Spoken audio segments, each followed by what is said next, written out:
This brings us to the end of this course, which is about Agile fundamentals. As part of this particular video course, we covered the history and origins of Agile. We also covered value driven development. We talked about individuals and interactions.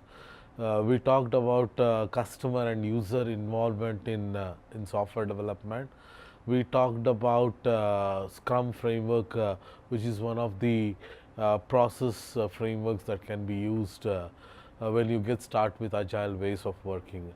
I hope the course was useful to you and you can take some of these learnings back in your organization and start implementing them. So, the important is to understand that you need to first inculcate that change in the mindset, work towards it and try to bring in agility in your organization.